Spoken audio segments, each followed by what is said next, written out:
You are not dreaming. Let me repeat. You are not dreaming. We are not in an alternate universe. This is for real. Team Canada, after 10 matches played out of 14, are on top the octagonal table.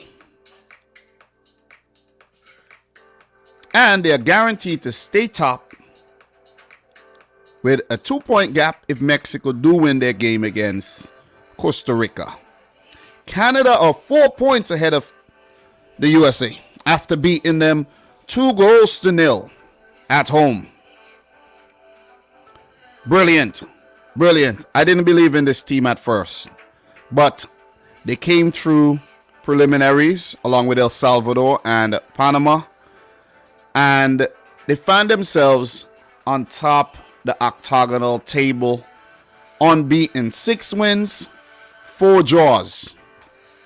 3 draws on the road, 1 at home against Honduras, a road win, and 5 home wins, which is absolutely brilliant, including wins against Mexico and the USA and Costa Rica. Absolutely amazing by John Herdman and his boys. And all this was done without the service. Well, I'm talking about in January, in the January matches, the January-February window. All this was done without the services of the best player in the team, Alphonso Davies, who's going through some health issues right now. So my heart goes out to him. Hopefully he recovers fast so he could get back on the field for Canada. But let's just make sure the player is okay first before we worry about him playing football for either Bayern Munich or Canada. But with Davies in the team, they're a much better unit. But believe it. Look at me. Canada have done this 6 points in January without Alphonso Davies, and that was a question. But Canada answered the question, and they're going to keep it moving. They're basically going to keep it moving. This is absolutely brilliant. This is brilliant. Kudos to Canada. I did not have the balls to predict them to beat the USA today. I predicted a draw. I also did not have the balls to predict the USA to beat Canada today. But, fair enough. You know what I mean? Fair enough. I think it was a quality prediction. The USA could have easily got a point from this game. But Milan Boyan, yet again, very good in goal. What a team, man. What a team. What a team. What a team. Talk a bit about the game. Let's talk a bit about the game. So let me just get the game and we'll use that reference point. Panama, Jamaica right now 1-1. That's in halftime. Mexico, Costa Rica just started. I just want to keep it real. I am watching this game right down here on my device. Whoa, almost a goal there. But I'm keeping an eye on that. Mexico almost scored. I'm keeping an eye on that because I have to talk about that later. But I want to give Canada its own special designated video, not just a clip, an excerpt from the main video. Kyle Larin in the 7th minute. USA, they responsible for this poor kick out by Matt Turner. I don't know if he has Arsenal on his mind or something, but that was a poor kick out, and the header won by Kamal Miller. And I think it fell to Jonathan Osorio, who linked up with Kyle Larin, to Jonathan David, back to Larin in space. Larin running in behind and finishing beautifully. The U.S. defense sliced apart. But after that, it was pretty much all the USA, because Canada, of course, they would sit back, manage the game well, and, that's the right thing to do. But look, I'm going a bit too far ahead there. Canada, they played a 4-3-3 formation in this game, switching from the 3-4-3 that they put in for the Honduras match. And in this match, Larea, Osorio, we had Kamal Miller and Mark Anthony Kay coming in for Scott Kennedy, Piet, Atiba Hutchinson, and Junior Hoylett. For the USA, 3 changes: Zimmerman, Weah and Ferreira made way for Zardes, Aronson, and Miles Robinson. So, look, we spoke about the goal, 7th minute. The USA made to chase the game, and Canada with game management required. The USA, they tried. You know what I'm saying? I think they were chasing the game very well, but Canada's game management was very supreme. And I have to commend the team for that because, look, they knew their game plan. They knew the USA would actually come at them because, of course, the USA started the game behind in points. And, of course, they want to leave for Canada with a win, not just a draw. You want to be very ambitious as the Gold Cup holders, as the Nations League holders. USA pride themselves as the best team in CONCACAF right now. But in actuality, it is actually Canada because no team has defeated Canada so far. Every team has failed. They try, they test Canada, and they have all failed. So Canada currently the best team in CONCACAF. They just need some trophies to back that up. But look, between the goal and around the half-hour mark, the USA, they had most of the ball. Not enough creativity, in my opinion, and not enough potency in the final third. Unable to break down Canada. 43rd minute, a big moment in the game, man, where a Christian Pulisic corner was headed towards goal by Weston McKennie. And Milan Boyan, I don't know how he managed to push that onto the crossbar, but he did. And that was a heroic save that I think ultimately inspired Canada to continue to push on and believe in themselves that they could indeed pick up the win. A second win in about the last 2 years against the USA on Canadian soil, where I don't think they had a victory against the USA in a very long time before that. You see what I'm saying? So it's a really good achievement by the Canadian team. Now I'm actually mentioning that. I could do a quick search just so I get my facts right. Pretty easy to do while I'm doing this review. So for Canada, you check the quick head-to-head. You know what I mean? The boy Dom got the sources on deck. The quick head-to-head over the USA on 11v11 website. 12 games won, 18 lost, 11 drawn. So the win against the USA in the CONCACAF Nations League in 2019 was their only win against the USA since May of 1990. So from 1990 all the way to 2019, that's 29 years it took Canada to topple the USA. A few draws in between there, but it took 29 years to win one, but it took 2 years. You could say 3, but 2 years to win 2. That's a sign that Canada have definitely come of age. That's a big sign. You see what I'm saying? You got to take these signs seriously. 58-minute K, Mark Anthony K, take it off. Second half, Liam Fraser on. And Brendan Aronson had a good opportunity, but the shot easily saved by Boyan. Greg Berhalter, he tried to tweak his system.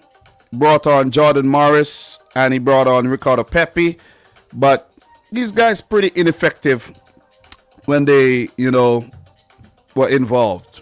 Big opportunity as well for, I think that was Paul Arriola with that overhead attempt. That would have been a sick goal if that had gone in. Let's try to remember some of the big opportunities the USA have. Very scanty.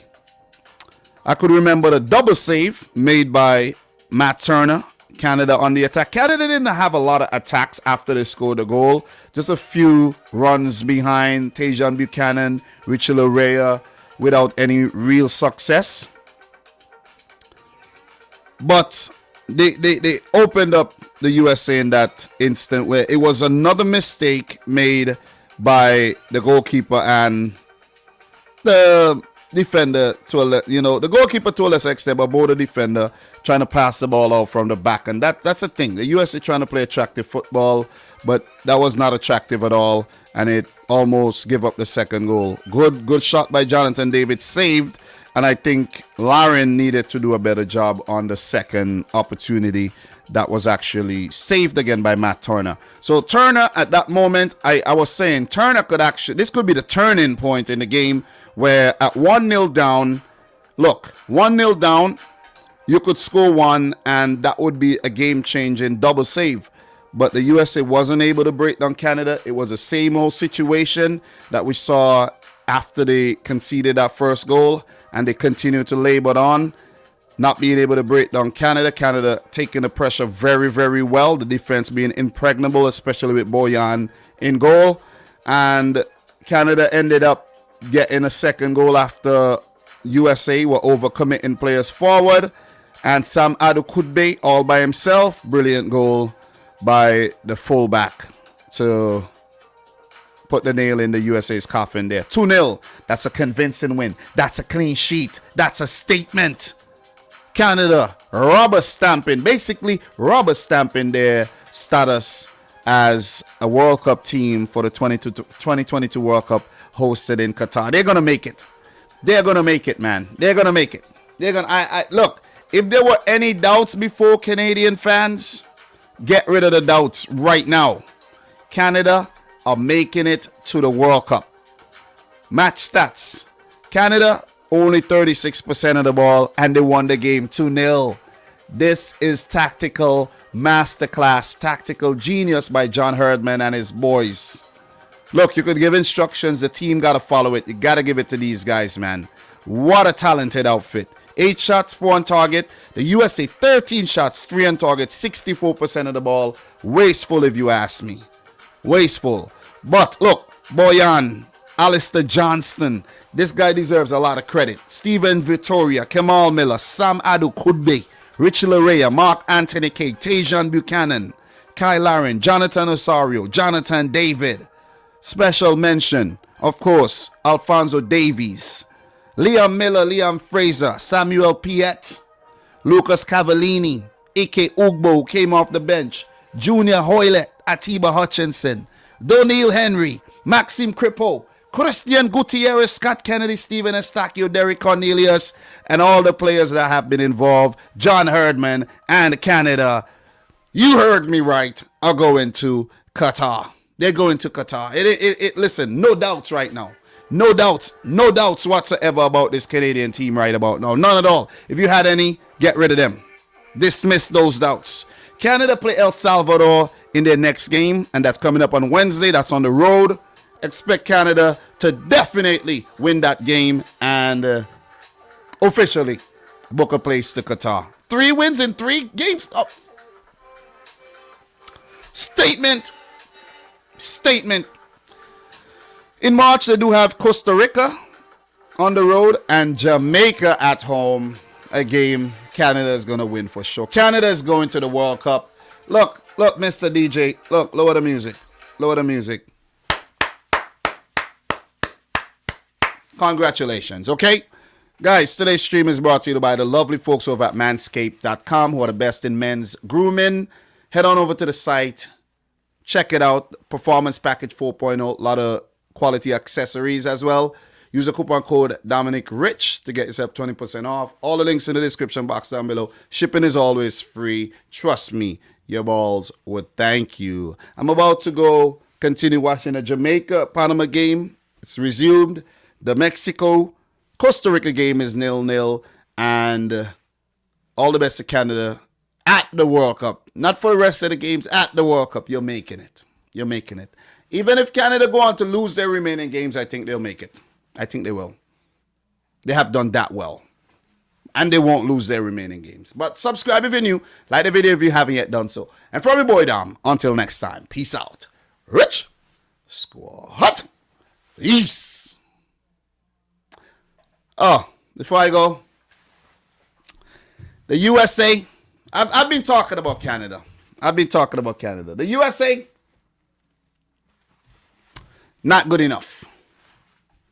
Not good enough at all. They have done pretty well through our qualifiers, but inconsistent. Win one, lose one. Win one, draw one, lose one. Not been good enough. I've been talking about Canada, and I almost forgot to really talk about the USA and what they've done so far. Okay? The USA, 5 wins, 3 draws, and now 2 losses. They haven't done badly. But there's been 5 games where they dropped points in, and 2 losses include in there. So, not good enough. Not good enough. And to lose to Canada, that one would hurt. That one would definitely hurt. So, look, I don't think Pulisic was good enough on the day. He needs to do a lot better. Ricardo Pepi has been struggling. Zardes struggled.